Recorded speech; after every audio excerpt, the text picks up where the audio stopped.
નમસ્કાર મિત્રો, VN Gujarati YouTube channel તમારું સ્વાગત છે। મિત્રો, દેશ અને દુનિયાની તમામ તાજા ખબર સૌથી પહેલાં જાણવા માટે અત્યારે ચેનલ સબસ્ક્રાઈબ કરી દેજો। મિત્રો, ખૂબ જ મોટા સમાચાર સામે આવી રહ્યા છે, જેમ મિત્રો ખૂબ જ મોટી ખબર છે। માતાનો છ કેટલા લોકોના મોત, કેટલી દુઃખદ ખબર સામે આવી છે। ગુજરાતથી મોટા સમાચાર। ગુજરાતમાં મિત્રો ચાંદીપુરા વાયરસનો કાળો કહેર જોવા મળી રહ્યો છે, જેમાં 3 બાળકોના મોત થયા છે। આ સિલસિલો યથાવત છે। મિત્રો, અહીંયા વાત કરીએ તો ગુજરાતમાં ચાંદીપુર વાયરસના મિત્રો કેસો સામે આવતા જોવા મળી રહ્યા છે, જેમાં આરોગ્ય વિભાગ પણ હવે એલર્ટ બની ગયું છે। આરોગ્ય મંત્રીના જણાવ્યા અનુસાર વાયરસથી સંક્રમિત 3 બાળકોના સારવાર દરમિયાન મોત થયા છે। તેમાં ગોધરાના 2 અને મિત્રો રાજસ્થાનનો 1 બાળકનો સમાવેશ થાય છે। આ ઉપરાંત વિસનગરના મિત્રો 1 બાળકનો રિપોર્ટ પોઝિટિવ આવતા તેને વડનગર હોસ્પિટલમાં સારવાર માટે ખસેડવામાં આવ્યો છે। ત્યાં મિત્રો સ્ક્રીનિંગ સર્વેલન્સની કામગીરી શરૂ કરવામાં આવી છે।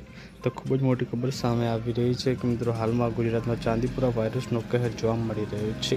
પલ પલની અપડેટ મળતી રહેશે।